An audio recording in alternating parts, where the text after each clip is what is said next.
سال ثواب کے لیے سورہ فاتحہ۔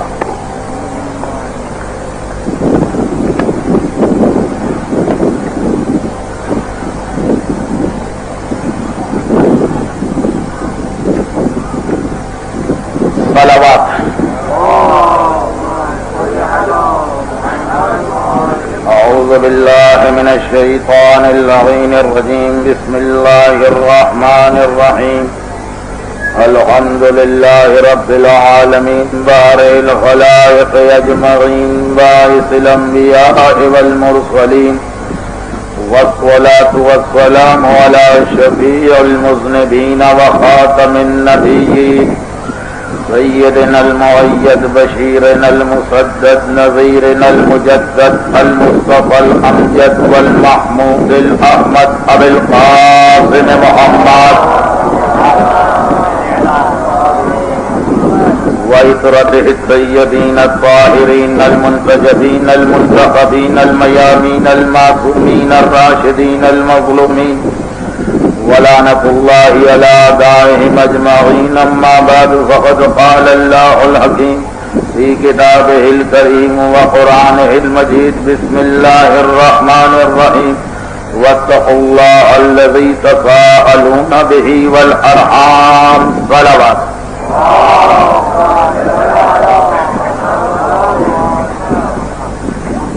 یکم محرم سے 8 محرم تک مجالس میں حد الامکان وقت کی پابندی کا خیال رکھا گیا۔ آج رات آپ کو ذرا زحمت برداشت کرنا پڑی، شب عاشور ہے، اس اعتبار سے تقریباً تمام مجالس میں غالباً وقت کا مسئلہ رہے گا۔ یہ آخری مجلس اس اعتبار سے تو آخری ہے کہ آج 9 محرم کی تاریخ آ گئی اور عشرہ محرم اختتام کو پہنچ رہا ہے، لیکن جس موضوع پر ہماری گفتگو جاری تھی وہ موضوع ایک ایسا موضوع ہے کہ سال تک بھی گفتگو کی جائے تو شاید اس کا حق ادا نہ ہو سکے۔ غالباً باب زہرا ہی کی مجالس میں اس سے پہلے بھی 2 سال اسی عنوان پہ گفتگو ہو چکی ہے۔ اگر آج کی مجلس سننے کے بعد بھی آپ کو کچھ تشنیگی کا احساس ہو تو موضوع کی طوالت کو ذہن میں رکھتے ہوئے اسے نظر انداز کیجیے گا۔ کل جس منزل پہ گفتگو پہنچی تھی اس سلسلے میں ایک مسئلے کی وضاحت ضروری ہے۔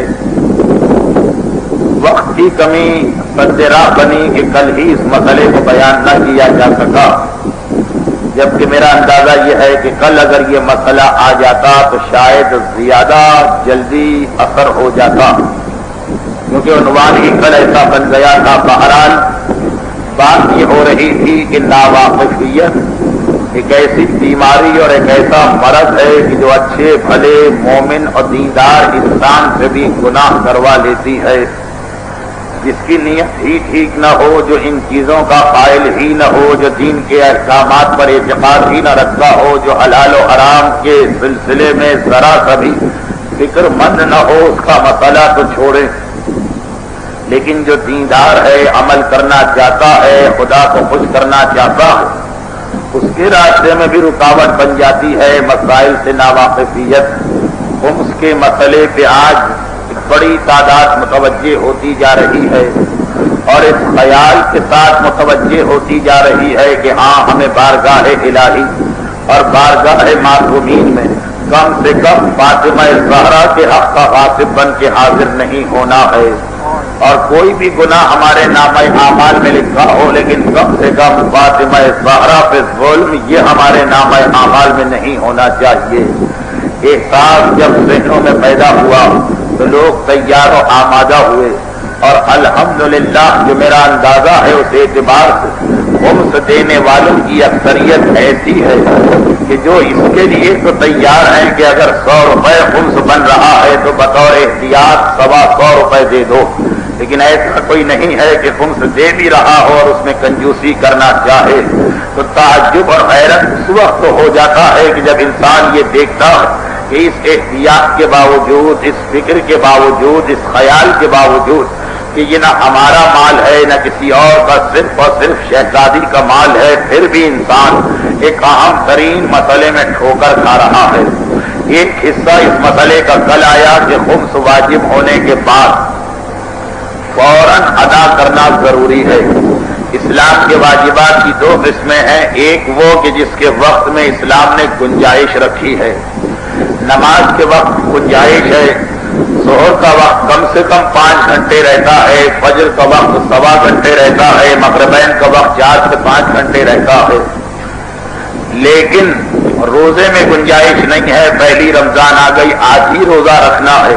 آپ یہ بھی نہیں کر سکتے کہ ایک دن بعد شروع کر کے یہ کہیں کہ اگلے مہینے میں ہم 4 روزے اور رکھ لیں گے، نہیں، جو وقت ہے اسی پہ رکھنا ہے۔ حج جس سال واجب ہو گیا اسی سال انجام دینا ہے اور فوراً انجام دینا ہے۔ خمس بھی ایک ایسا ہی واجب ہے کہ جیسے ہی سال مکمل ہوا فوراً ادا کر دینا ہے۔ یہ بات کل آ گئی۔ اب غفلت دو طرف ہو رہی ہے۔ پہلی غفلت تو یہ کہ لوگ سستی اور لاپرواہی میں مبتلا ہو کے اس خمس کو ایک کونے میں رکھ دیتے ہیں۔ ایک حدیث کہ جو مجھے اپنی اس تقریر میں آگے جا کے ایک مرحلے پہ بیان کرنا تھی، لیکن اس سے بھی ایک مناسبت مل رہی ہے اس حدیث کی، اس لیے ابھی سن لیجئے کہ اللہ کا رسول یہ ارشاد فرما رہا ہے کہ اے علی، 5 چیزیں ایسی ہیں کہ میں مرتے دم تک انہیں چھوڑنے کو تیار نہیں ہوں۔ کتاب الخصال شیخ صدوق کی اس کی حدیث۔ اے علی، 5 چیزیں ایسی ہیں کہ مرتے دم تک میں انہیں چھوڑنے کو تیار نہیں ہوں۔ موت آ جائے وہ ایک الگ مسئلہ ہے، لیکن موت آنے تک پیغمبر اسلام ان چیزوں کی پابندی کریں گے۔ غلاموں کے ساتھ اس زمین پہ بیٹھ کے کھانا کھانا، جو قرضہ میرے اوپر چڑھ جائے اسے فوراً ادا کرنا، اور کسی بچے کو دیکھ کے سلام میں پہل کرنا۔ یہ تیسری چیز میرے موضوع کے اگلے حصے سے متعلق ہے، اور دوسری چیز اس موضوع کے اس حصے سے متعلق ہے جو خمس کے بارے میں ہے کہ جیسے ہی خمس کی تاریخ آ گئی، اللہ کا رسول کہہ رہا ہے کہ مرتے دم تک میں اسے ترک کرنے کو تیار نہیں کہ ایک دن لیٹ ہو جائے۔ خیر وہ مسئلہ کل آپ نے سنا، آج ویسے ہی وقت کم رہ گیا۔ لیکن جو دوسری غفلت ہو جاتی وہ یہ ہے کہ شریعت کے بعض گناہ ایسے، ایک گناہ آپ سے ہو گیا، گناہ اپنی جگہ، لیکن اس کے بعد اس گناہ کا سلسلہ آگے نہیں چلتا۔ مثلا ایک آدمی نے 40 سال داڑھی نہ رکھی، گناہ کیا، آج توبہ کر کے داڑھی رکھ لے، بس بات ختم ہو گئی۔ ایک عورت نے پردہ نہ کیا، آج پردہ شروع کرے، توبہ کر لے، بات ختم ہو گئی۔